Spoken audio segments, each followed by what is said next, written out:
Hey guys, I'm sorry. I'll start with that.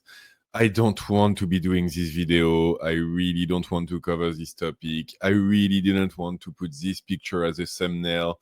Uh, I apologize, but yeah, like it is the news of the day.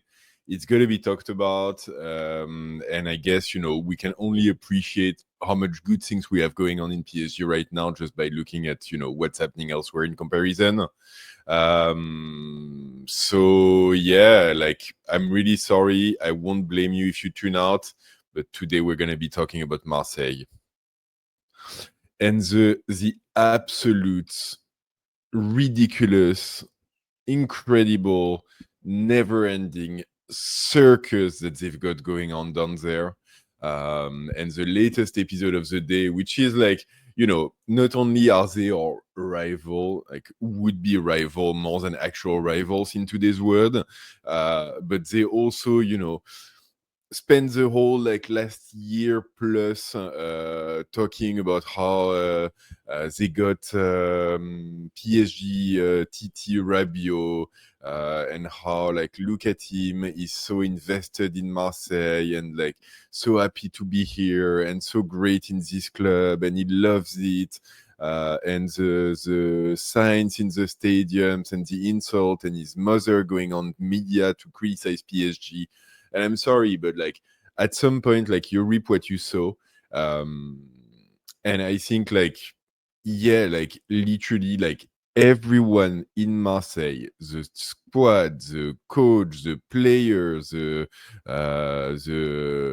leaders, and the president, and so on.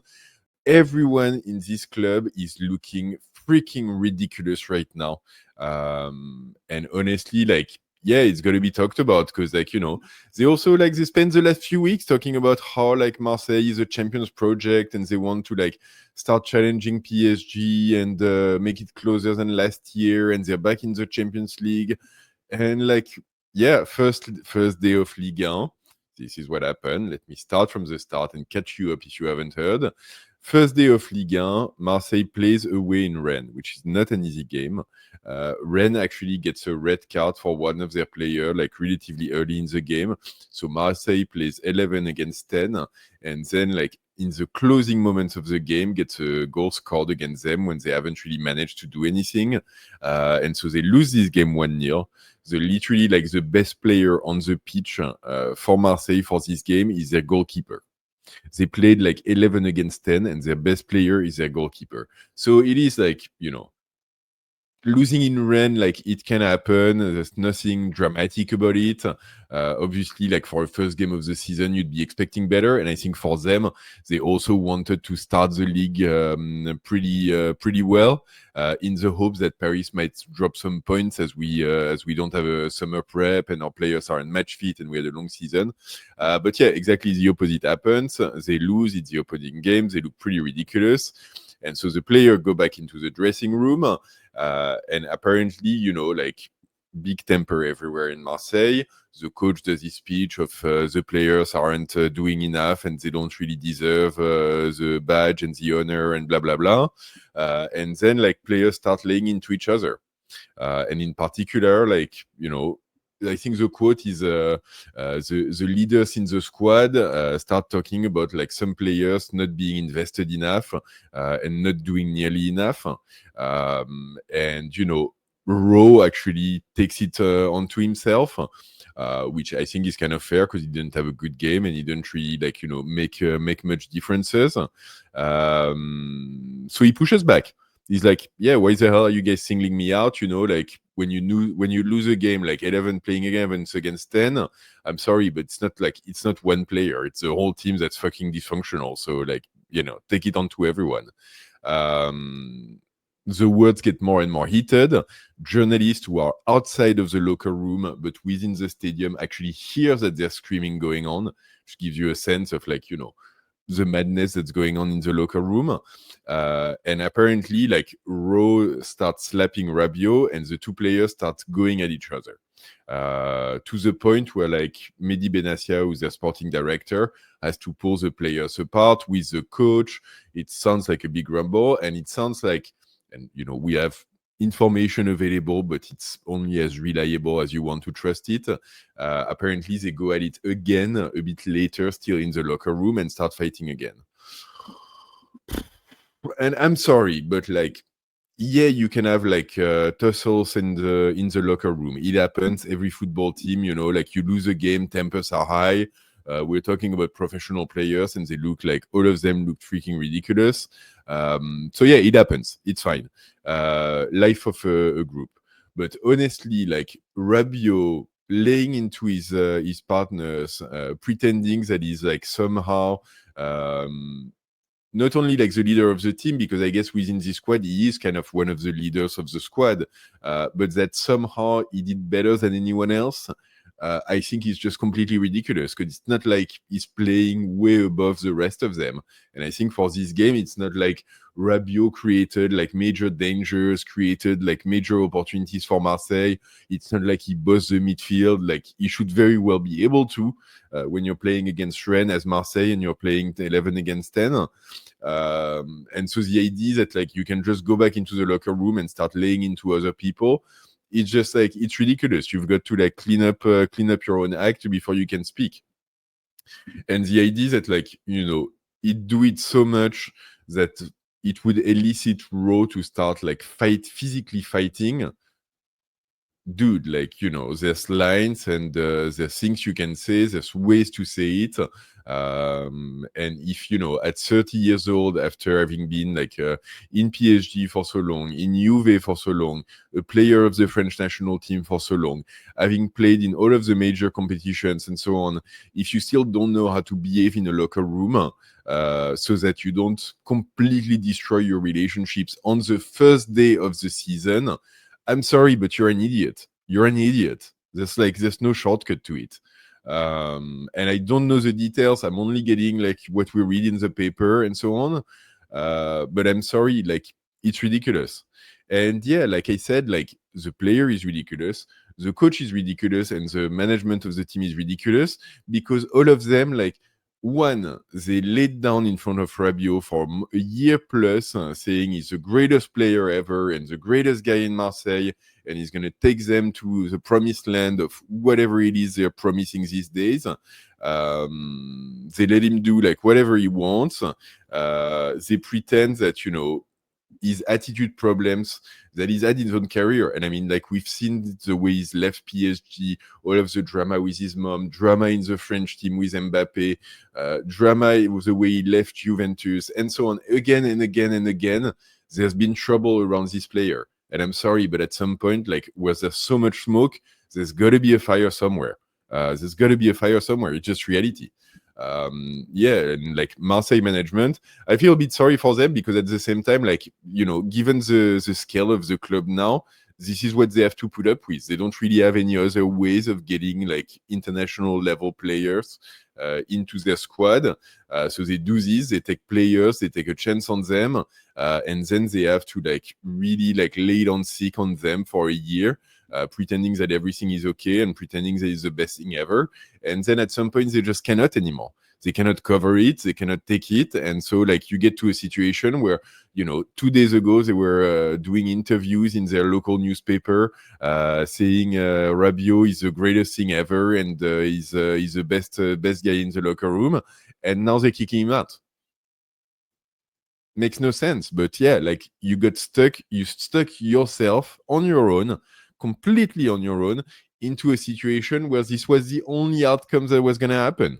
There was never going to be a positive outcome for Rabiot in Marseille. It's just impossible. Either the player was going to leave on a free, he was going to like ask to leave to go to a better club after pretending to love the club and be in it for the long haul, or there was going to be drama at some point. And yeah, this is exactly what happened. And at the same time, like, today, like the top management and the coach are saying they want Rabiot out because it's unacceptable and he's not invested and so on. But I mean, the same, like Benassia and the coach and so on had their own trouble, like getting into almost fights with the referees and so on last season. So what kind of example do you set? And when you give off this kind of attitude, what do you expect from your player? You're setting a wrong example. So you can't turn around later and go like, oh my god, like, yeah, no, we do not want that. This is not what we do around here. This is exactly what you do. This is exactly what you want. And if you don't, then you should have taken decisions way before that. So yeah, it's like, I'm sorry, it's ridiculous. And now you get to a place. So like I said, like OM has first, like they suspended both players from the professional team, and it looked like they were trying to like let things blow over and so on. But now they communicated to both players that they want both players out, which is, you know, in a way kind of funny because Rowe, they already wanted to sell him, so it's not like it's really changing things for him. And Rabiot, like they're saying about Rabiot, they're saying that since their preseason trip to the Netherlands, he's not as invested as he was before. So Rabiot and the people around him are saying, obviously, that's ridiculous, and it's not the case. And it's just like a ready-made excuse for the club to justify like doing what they're doing. And so you're in a situation where literally everyone looks ridiculous. The player looks ridiculous, criticizing his teammates to the point of having fights in the locker room when even his performance is far from unimpeachable. Management looks ridiculous because now they're turning around and creating justification to push a player out when literally like days ago they were putting him on a pedestal, and, you know, criticizing behaviors that quite frankly they've been guilty of as well. So yeah. And then in the middle, like, and to me, that's the funny part. I'm sorry, you know, I guess you don't choose your team, but you've got the fans in the middle, like the Marseille fans, who are like, I mean, yeah, like I guess they're our rival. It doesn't really mean that much to us anymore because we're like playing on different levels now. But for me, having lived through the 90s, the 2000s, and so on, it is our big rival, and it is a big rivalry. And I don't really care that much anymore, honestly. But at the same time, something like this, like, yeah. And you know, having heard so many like Marseille fans, quote unquote, because I don't want to generalize either, saying like, oh yeah, you know, Champions Project, and we're gonna be the best, and like, you know, oh, Paris won a Champions League, but it's only because they spend so much money, and it's not really worth it, and so like, guys, just like seriously, like sit in silence for a bit. Really, really, really sit in silence. Focus on your team. Don't talk about other people. Try to win a trophy that you haven't won a trophy since like 20 years ago or something. And yeah, like stop talking. Just stop talking. It's not possible. Like now, like, yeah, the same fans who were like, oh, look at that. Like we get a PSG TT who loves Marseille more, and look at how we're bigger teams. And now like they have to either turn around on their team and say like the management of Marseille is being ridiculous, or they've got to turn around on the player that they put on a pedestal as well, and who's like admittedly one of the better players in their locker room. So yeah, like stop talking, guys. Like you're really like, you're not winning, you're not like making yourself look smart, look good, look intelligent, looks funny. Like just like yeah, you gotta stop, you gotta like refocus, be quiet for a while. Honestly, like the worst of it is as well is that like given what Marseille can do right now in terms of the resources that they've got available, and you know, like the plays that they have in world football, the past couple of years haven't been that bad for them, I guess. They did get the second place in Ligue 1 last year. They are back in the Champions League. They do have a coach who's like, you know, he's not Luis Enrique, he's not Pep Guardiola, but he's a decent coach by Marseille standard and by European standard, who's building something. He's got his flaws for sure, but he's building something. In Mehdi Benassia, they've got a sporting director who's extraordinarily well connected in European football, and you know, who knows football as well. So they do have things going for him. It's just like they put themselves in these bad situations, and they don't have anything. They don't have any way of looking good doing it. So it is like the situation of the day. Now, like, you know, half of France is laughing at Marseille, half of France is laughing at Rabiot, and like the 20 remaining Marseille fans who still open their mouths are just like looking completely silly in the internet forums. And, if there's any of them, like, please comment here and tell me why I'm wrong, because like I'm gonna laugh a lot. Like, I'm sorry, I'm gonna laugh right now. So what does it mean for PSG? Like, it doesn't really mean anything, because once again, like, it doesn't really feel like there's a rivalry anymore. I do expect Marseille to like still do relatively well this season, like Rabiot or not. Like, they still have some work to do in their mercato. And yeah, we'll see how these go. Yeah, it's just like I'm sorry, like, people say that Ligue 1 is being undervalued because PSG wins so easily, and then they do that. And I'm sorry, but at some point, like, we cannot be the excuse for everything. It cannot be like PSG's fault every time something happens. And when I see things like this, I'm sorry. Yeah, it's got nothing to do with PSG. We had like nothing to do with it. It's your own never-ending circus that you encourage, that you brought upon yourself. And yeah, this is what happened. And yeah, in this case, I'm laughing a little bit, honestly, because it's Marseille. So like, yeah, I'm always going to be laughing a little bit. And it's Rabiot. And honestly, there's not that many people in world football that I despise more than Rabiot. I think his attitude has been like horrible in general and with PSG, and that I cannot forgive. So it couldn't be happening to nicer people. It doesn't matter to me that much, but it's so much ridiculous. Like, honestly, like, it kind of makes me cringe a little bit and makes me my blood boil a little bit. And yeah, it is what it is. So anyway, like, the funny part of it as well is that next weekend, this weekend, it's like in 3 days, Marseille is going to be playing against Paris FC, the second team in Paris. So they're going to be playing that in the Velodrome. And honestly, like, I guess it's going to be funny on so many different levels, because like, I don't expect Paris FC to get a win. I mean, it'd be like amazing if they do. I'd be laughing really hard if that happens.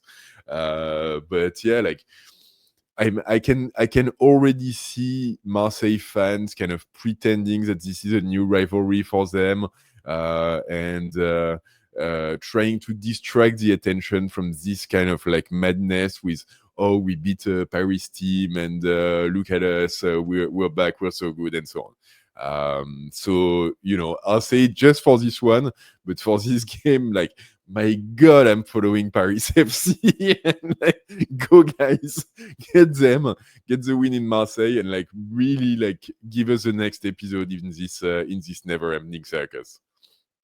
Anyway, God, that's ugly. I'm sorry, guys. I'm sorry. I didn't want to do it. I really didn't want to. It's the thing as well. Like, PSG is like a smooth ride. Train is on the rails. Nothing's going on. There's literally no news to report. Our locker room is perfectly like clean and stable, and nothing like what we've seen. If there's drama in PSG, I'll cover it. I've been a fan of PSG since the 90s, so God knows I've seen it all. But yeah, there just isn't at the moment. So let me just like stop this so we can take this horror out of the screen. Please like this video or don't. It's a Marseille topic, so I won't mind if you don't like it. Leave me a comment on what you think of this circus again, and like whether it's interesting to you or not. And yeah, like, the important part, like, please subscribe to the channel. For hopefully like less Marseille madness, because I could care less, and more like PSG content every day on YouTube in English. Subscribe to the channel, hit the bell to get notified, and don't forget, this face set aside, ici c'est Paris!